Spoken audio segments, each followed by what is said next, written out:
Assalomu alaykum, hurmatli yurtdoshlar. Bugun men juda muhim mavzuni tushuntiraman. 1 avgustdan boshlab kundalik hayotimizga ta'sir qiladigan yangi tartiblar, tekshiruvlar va majburiyatlarga befarq qarash mumkin emas. Bu masala faqat tadbirkorlarga emas, faqat haydovchilarga emas, faqat ishchilarga emas, deyarli har bir oilaga, har bir daromad topayotgan odamga, har bir to'lov qilayotgan fuqaroga tegishli. Agar siz kommunal to'lov qilasiz, bank kartasidan foydalanasiz, kredit yoki qarzingiz bor, avtomobil haydaysiz, ijarada turasiz, tadbirkorlik qilasiz yoki davlat xizmatlaridan foydalanasiz, bu videoni oxirigacha ko'ring. Chunki bitta e'tiborsizlik ortidan ortiqcha jarima, bloklangan karta, rad etilgan ariza, yo'qotilgan imtiyoz yoki keraksiz ovora bo'lish kelib chiqishi mumkin. Hozirning o'zida kanalga obuna bo'ling, videoga like bosing. Chunki men bunday o'zgarishlarni oddiy tilda odamlar tushunadigan qilib muntazam tushuntirib boraman. Avval qanday edi? Ko'p hollarda odamlar hujjat, to'lov, qarzdorlik, shartnoma yoki ro'yxatdan o'tish masalalarini oxirgi kunga qoldirib kelardi. Masalan, kommunal to'lov bo'yicha kichik qarz yig'ilib qolsa ham, keyingi oy to'layman deb yurish mumkin edi. Ijara shartnomasi og'zaki bo'lsa ham, ko'pchilik bunga jiddiy qaramasdi. Bank kartasiga katta pul tutsa, ayrimlar bu mening shaxsiy pulim deb uning kelib chiqishi haqida hujjat saqlamasdi. Tadbirkor esa chek bermasa yoki tushumni vaqtida rasmiylashtirmasa, hech kim sezmaydi deb o'ylardi. Endi esa vaziyat o'zgaryapti. Davlat xizmatlari, soliq, bank, kommunal, transport va elektron tizimlar bir-biriga tobora ko'proq ulanmoqda. Bu nimani anglatadi? Masalan, sizning qarzdorligingiz, shartnomangiz, to'lovingiz, mulkingiz yoki jarimangiz alohida papkada yotgan qog'oz emas. U elektron tizimda ko'rinadi. Bir joydagi muammo boshqa joydagi xizmatga ta'sir qilishi mumkin. Men aynan shu sababli bugun sizga 1 avgustdan boshlab e'tibor berish kerak bo'lgan asosiy yo'nalishlarni tushuntiraman. Bu yerda eng katta xato shuki, odamlar menga aloqasi yo'q deb o'ylaydi. Aslida yangi tartiblarning maqsadi ko'pincha bitta. To'lovlar shaffof bo'lsin, hujjatlar rasmiy bo'lsin, qarzdorlik yashirinib qolmasin, davlat xizmatlaridan foydalanayotgan odamning ma'lumotlari aniq bo'lsin. Bu yaxshi tomondan tartib. Yomon tomondan esa e'tiborsiz odam uchun muammo degani. Birinchi muhim masala to'lovlar va qarzdorlik. 1 avgustdan keyin ko'pchilik uchun eng sezilarli holat kommunal xizmatlar, jarimalar, kreditlar va boshqa majburiy to'lovlar bo'yicha ma'lumotlarning tezroq ko'rinishi bo'ladi. Masalan, siz elektr energiyasi uchun 1 ming so'm, gaz uchun 120 ming so'm, suv uchun 6 ming so'm qarzdor bo'lib qolgan bo'lishingiz mumkin. Oldin siz buni faqat kvitansiya kelganda yoki hisobchi aytganda bilardingiz. Endi ko'p holatda mobil ilova, biling tizimi, davlat xizmatlari yoki bank orqali bu ma'lumot tez chiqadi. Oddiy misol. 1 oyla 3 oy davomida gaz to'lovini to'lamadi. Qarz dirtimati 1000 so'mga yetdi. Oila boshlig'i esa boshqa ish bilan band bo'lib, buni unutmadi, lekin kechiktirdi. Keyin bir kuni gaz bosimi kamaydi yoki ogohlantirish keldi. Shunda odam yugurib to'lov qiladi, lekin yana ulash, qayta tekshirish, navbat kutish kabi noqulayliklar boshlanadi. Shuning uchun men tavsiya qilaman. Bu avgustgacha yoki 6 avgustdan keyingi 1-haftada barcha kommunal hisoblaringizni tekshiring. Elektr, gaz, suv, chiqindi, issiqlik, internet, telefon hammasini alohida ko'ring. Ikkinchi masala bank kartalari va pul o'tkazmalari. Bugun ko'pchilik kartadan kartaga pul oladi. Kimdir qarindoshidan yordam oladi. Kimdir mashina sotadi. Kimdir ijaradan pul oladi. Kimdir kichik savdo qiladi. Muammo shundaki, katta va muntazam tushumlar savol tug'dirishi mumkin. Men aytmoqchi bo'lgan narsa oddiy. Agar kartangizga har oy 5 million, 10 million, 20 million so'm tushayotgan bo'lsa, bu pul nimadan kelayotganini tushuntirib bera olishingiz kerak. Masalan, siz telefon aksessuarlari sotyapsiz va har kuni kartangizga 300 ming so'mdan 700 ming so'mgacha pul tushadi. Bir oyda bu 12 million so'm bo'ldi. Agar bu rasmiy tadbirkorlik sifatida ko'rsatilmagan bo'lsa, kelajakda savol tug'ilishi mumkin. Yoki siz kvartirangizni ijaraga bergansiz, har oy 3 million so'm olyapsiz, lekin ijara shartnomasi yo'q. Bu ham xavfli nuqta.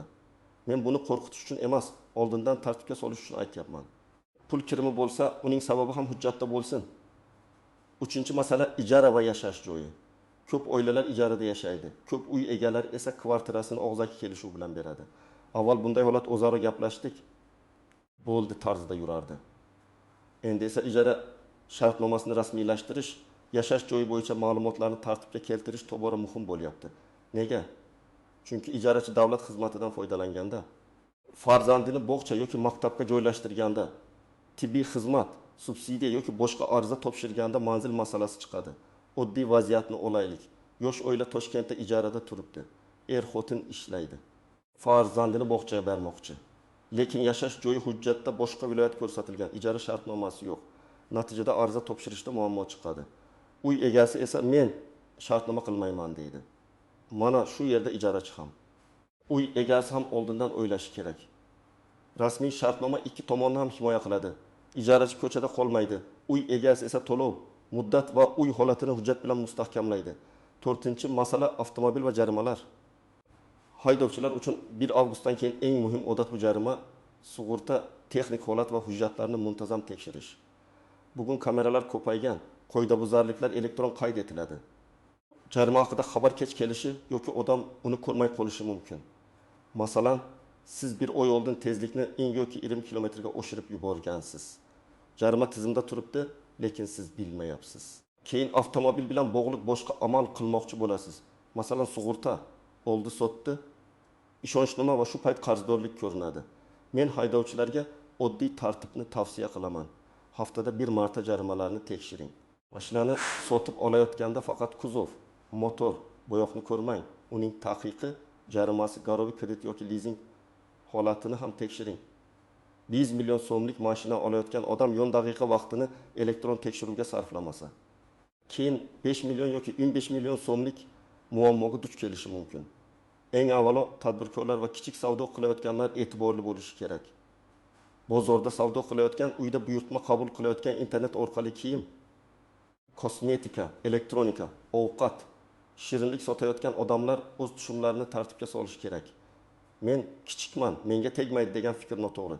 Agar faoliyat muntazam bo'lsa, daromad muntazam bo'lsa, xaridorlar ko'p bo'lsa, demak bu shaxsiy bir martalik pul almashinuv emas. Daromad faoliyati sifatida ko'rilishi mumkin. Misol uchun bir ayol uyda tort pishirib sotadi. Bir dona tort 2 ming so'm. Haftasiga 10 ta buyurtma olsa bu 2 million so'm. Bir oyda 10 million so'mga yaqin aylanma bo'ladi. Bu juda yaxshi mehnat, halol daromad. Lekin chek, buyurtma yozuvi, xarajat hisobi rasmiy maqom bo'lmasa, keyin savol tug'ilganda tushuntirish qiyin bo'ladi. Men bunday odamlarga qo'rqmasdan, imkon qadar yengil va qonuniy shaxsni tanlashni maslahat beraman. O'zini o'zi band qilish, yakka tartibdagi tadbirkorlik yoki mos keladigan boshqa tartib. Ikkinchi guruh, ijaraga uy beruvchilar. Agar siz kvartira yoki uy berib, har oy 2 million, 4 million, 7 million so'm olsangiz, og'zaki kelishuv bilan yurish xavfli. Ijarachi pulni kechiktirsa, uyga zarar yetkazsa yoki to'satdan ketib qolsa, sizda dalil kam bo'ladi. Aksincha, siz uy egasi sifatida ijarachini sababsiz chiqarishga urinsangiz, u ham himoyasiz qoladi. Shartnoma bo'lsa, to'lov kuni, miqdori, depozit, kommunal xarajatlar, uy jozirlari, muddat va javobgarlik aniq yoziladi. 3-guruh, kredit olganlar. Agar sizda bank krediti, makraqarz bo'lib to'lash, lizing yoki kafillik majburiyati bo'lsa, muddatni o'tkazib yubormang. 1 kun, 3 kun, 10 kun kechikish ham kredit tarixiga ta'sir qilishi mumkin. Masalan, siz 25 million so'mlik telefonni bo'lib to'lashga oldingiz, oyga 1 million 300 ming so'm to'laysiz. Bir oy kechikdingiz. Keyin uy uchun kattaroq kredit olmoqchi bo'lganingizda bank sizning to'lov intizomingizga qaraydi. Kichik beparvolik katta rejalarga ta'sir qiladi. 4-guruh, subsidiya, nafaqa, moddiy yordam, kontrakt yoki boshqa imtiyozlarga ariza beradiganlar. Bu yerda eng muhim narsa ma'lumotlarning mos kelishi. Sizning daromadingiz, oila tarkibingiz, yashash manzilingiz, mulkingiz, avtomobilingiz, bankdagi harakatlaringiz tizimlarda ko'rinishi mumkin. Agar arizada bir narsa yozilib, tizimda boshqa narsa chiqsa, ariza rad etilishi mumkin. Shuning uchun hujjatni to'g'ri tayyorlash kerak. Agar siz barcha to'lovlaringizni vaqtida qilsangiz, kartangizga tushayotgan pullarning manbasi aniq bo'lsa, ijara yoki ish shartnomangiz rasmiy bo'lsa, avtomobil jarimalarini tekshirib yursangiz, ortiqcha qo'rqishga hojat yo'q.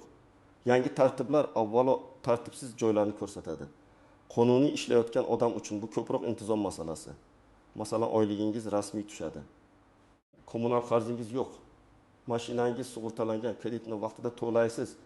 Davlat xizmatlarida ma'lumotlaringiz to'g'ri. Bunday holatda siz qiladigan asosiy ish faqat tekshirish va dalillarni saqlash. To'lov cheklarini yo'qotmang, elektron kvitansiyalarni saqlang, shartnomalarni telefoningizga rasm qilib qo'ying. Kerak bo'lsa, nusxasini alohida papkada saqlang. Endi ko'pchilik bilmaydigan nozik jihatlarga o'tamiz. Birinchi nozik nuqta: hamma pul tushum daromad degani emas. Masalan, akangiz sizga 5 million so'm qarz berdi. Otangiz davolanish uchun 10 million so'm yubordi. Do'stingiz nomingizga pul o'tkazib, keyin naqd oldi. Bular avtomatik ravishda savdo daromadi degani emas, lekin muammo shundaki, siz buni tushuntirib berishingiz kerak bo'lishi mumkin. Shuning uchun izoh yozishni odat qiling.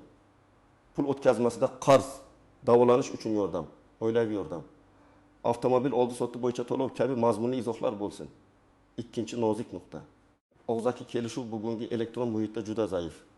Biz tanishmiz, u yaxshi odam, qarindoshim-ku degan gaplar hujjat o'rnini bosmaydi. Ayniqsa katta pul, uy, mashina ijara, sheriklik yoki qarz masalada yozma kelishuv bo'lishi shart. Men ko'p ko'rgan vaziyat: ikki tanish birga savdo qiladi, biri pul tikadi, biri ishlaydi. Foyda chiqqanda hammasi yaxshi, zarar chiqqanda esa kim qancha qo'shgan edi, kim javobgar edi degan tortishuv boshlanadi. Bitta oddiy shartnoma bu tortishuvning yarmidan ko'pini oldini oladi. Uchinchi nozik nuqta: eski qarzdorliklar ham qaytib chiqishi mumkin. Odamlar ba'zan bu eski narsa unutildi deb o'ylaydi. Lekin tizimda qarz turgan bo'lsa, u biror xizmatdan foydalanganingizda ko'rinishi mumkin. Masalan, eski jarima, aliment qarzi, soliq qarzi, kommunal qarz yoki sud ijrosi bilan bog'liq majburiyat. Shuning uchun faqat bugungi to'lovni emas, eski majburiyatlarni ham tekshiring. To'rtinchi nozik nuqta: ariza topshirishda ma'lumotni bezash foyda bermaydi. Ba'zi odamlar subsidiya yoki yordam olish uchun daromadini kamaytirib ko'rsatmoqchi bo'ladi. Oila tarkibini noto'g'ri yozadi yoki mulkini yashiradi.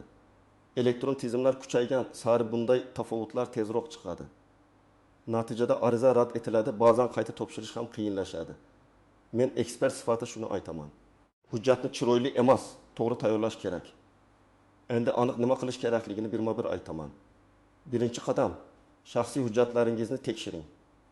Pasport yoki ID karta muddati, yashash manzili, telefon raqamingiz, bankdagi ma'lumotlar, davlat xizmatlari kabinetidagi profil to'g'ri bo'lsin. Agar telefon raqamingiz eski bo'lsa, SMS tasdiqlash kelmaydi. Agar manzil noto'g'ri bo'lsa, ariza rad etilishi yoki xabar sizga yetib kelmasligi mumkin. Ikkinchi qadam: barcha qarzdorliklarni tekshiring. Elektr, gaz, suv, chiqindi, issiqlik, internet, soliq, jarima, kredit, aliment yoki boshqa ijro qarzlari bo'yicha alohida ko'rib chiqing. Buni bank ilovalari, kommunal xizmat ilovalari, davlat xizmatlari portali yoki tegishli tashkilot orqali tekshirish mumkin. Agar qarz chiqsa, darhol to'lang yoki bo'lib to'lash imkonini so'rang. Eng yomoni qarzni ko'rib turib sukut qilish. Uchinchi qadam: kartadagi katta tushumlar bo'yicha izoh va dalil saqlang. Agar mashina sotgan bo'lsangiz, shartnoma nusxasi bo'lsin. Agar qarz olgan bo'lsangiz, oddiy yozma tilxat bo'lsin. Agar ijaradan pul olayotgan bo'lsangiz, ijara shartnomasi bo'lsin. Agar savdo qilayotgan bo'lsangiz, faoliyatingizni rasmiylashtirish yo'lini ko'ring. Pulning manbasi aniq bo'lsa, savol tug'ilganda javob berish oson bo'ladi. To'rtinchi qadam: ijara masalasini rasmiy qiling. Uy egasi bo'lsangiz, ijarachi bilan shartnoma tuzing. Ijarachi bo'lsangiz, kamida to'lov miqdori, muddat, kommunal xarajatlar kimga tegishli ekani, depozit qaytarilishi, uy jihozlari ro'yxati yozilgan hujjat talab qiling. Keyin ko'ramiz degan gap bilan yashamang. Ayniqsa oilangiz, farzandingiz va ish joyingiz shu manzilga bog'liq bo'lsa, bu juda muhim. 5-qadam: haydovchilar avtomobil hujjatlarini tekshirsin. Sug'urta muddati, texnik holat, jarimalar, ishonchnoma, oldi-sotdi bo'yicha cheklovlar, garov yoki taqiq bor yo'qligini ko'ring. Agar mashina olmoqchi bo'lsangiz, sotuvchining gapiga faqat ishonib qolmang. Tekshiruvni o'zingiz qiling. 200 ming so'mlik tekshiruv yoki 15 daqiqalik e'tibor sizni millionlab so'mlik muammodan saqlashi mumkin. 6-qadam: tadbirkorlar chek, shartnoma va hisobni tartibga keltirsin. Xaridordan pul oldingizmi? Dalil bo'lsin. Tovar oldingizmi? Kirim hujjati bo'lsin. Xizmat ko'rsatdingizmi? Kelishuv yozilsin. Ish yo'lladingizmi? Mehnat munosabati aniq bo'lsin. Bugun kichik tuyulgan tartibsizlik ertaga soliq, mehnat yoki iste'molchi shikoyati bo'yicha katta masalaga aylanishi mumkin. 7-qadam: muammo chiqqanda og'zaki bahslashmang, yozma murojaat qiling. Agar sizga noto'g'ri qarz yozilgan bo'lsa, to'lovingiz tizimga tushmagan bo'lsa, jarima noto'g'ri kelgan bo'lsa, arizangiz asossiz rad etilgan deb hisoblasangiz, tegishli tashkilotga yozma murojaat yuboring. Murojaatda ism, familiya, pasport yoki ID ma'lumotlari, telefon raqam, muammo sanasi, to'lov cheki yoki dalil aniq talab ko'rsatiladi. Iltimos, holatni tekshirib qarzdorlikni qayta ko'rib chiqishingizni so'rayman. Yoki to'lov amalga oshirilgan bo'lsa-da, tizimda qarzdorlik ko'rinayotgani sababli ma'lumotni yangilab berishingizni so'rayman deb yozish mumkin. 8-qadam, har oy oilaviy moliyaviy tekshiruv qiling. Bu juda oddiy ko'rinadi, lekin foydasi katta.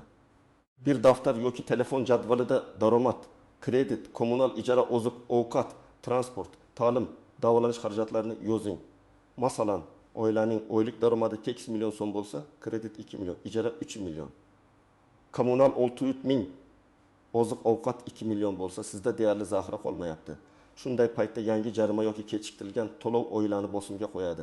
Oldindan ko'rgan odam qarorni to'g'ri qabul qiladi. Birinchi xato. Menga xabar kelmadi, demak qarz yo'q deb o'ylash. Xabar kelmasligi texnik sabab bo'lishi mumkin. Telefon raqam o'zgargan bo'lishi mumkin. Ilova o'rnatilmagan bo'lishi mumkin. Qarzdorlikni o'zingiz tekshirishingiz kerak. Ikkinchi xato. Chekni saqlamaslik. To'lov qildingiz, lekin tizimga tushmadi. Agar chek yo'q bo'lsa, isbotlash qiyin. Elektron chekni skrinshot qiling, PDF bo'lsa saqlang, qog'oz chek bo'lsa rasmga oling. Ayniqsa katta to'lovlarda bu juda muhim. Uchinchi xato, boshqa odam nomidan karta ishlatish. Masalan, savdo sizniki, lekin pul turmush o'rtog'ingiz, ukangiz yoki onangiz kartasiga tushadi. Keyin savol tug'ilganda bu odam tushuntirish berish kerak bo'ladi. Pul oqimi kimning faoliyati bilan bog'liq bo'lsa, imkon qadar shu odam nomida bo'lsin. To'rtinchi xato, hujjatni oxirgi kunga qoldirish. ID karta muddati tugab qolgan, sug'urta muddati o'tgan, ijara shartnomasi qilinmagan. Kredit to'lovi ertaga, kommunal qarz yig'ilgan. Bularning hammasi bitta kunda yig'ilsa, odam asabiylashadi, vaqt yo'qotadi, ortiqcha pul sarflaydi. Tartib har oy o'z vaqt oladi, tartibsizlik esa bir kunda katta muammo qiladi. 1 avgustdan keyingi yangi tartiblar va kuchayayotgan elektron nazorat bizga bitta narsani eslatadi. Endi hujjatsiz, izohsiz, tekshiruvsiz yurish xavfli. Kommunal to'lovlaringizni tekshiring. Bank kartangizdagi tushumlarning manbasini aniq qiling. Ijara va qarz masalalarini yozma rasmiylashtiring. Avtomobil jarimalarini ko'rib boring. Kredit muddatini o'tkazmang. Davlat xizmatlaridagi ma'lumotlaringizni yangilang. Men sizga qo'rqish kerak demayapman. Men tayyor turish kerak deyapman. Tartibli odam uchun yangi qoidalar muammo emas. Lekin beparvo odam uchun kichik qarz, kichik xato yoki bitta hujjat yetishmasligi katta ovora bo'lishga olib kelishi mumkin. Sizningcha 1 avgustdan keyingi eng muhim o'zgarish qaysi sohada ko'proq seziladi? Kommunal to'lovlardami, bank kartalaridami, ijaradami, avtomobil jarimalaridami yoki tadbirkorlikdami? Fikringizni izohlarda yozib qoldiring. Videoni foydali deb bilsangiz, albatta like bosing, yaqinlaringizga yuboring va kanalga obuna bo'ling. Chunki bunday ma'lumotni vaqtida bilgan odam o'z pulini, vaqtini va asabini saqlab qoladi.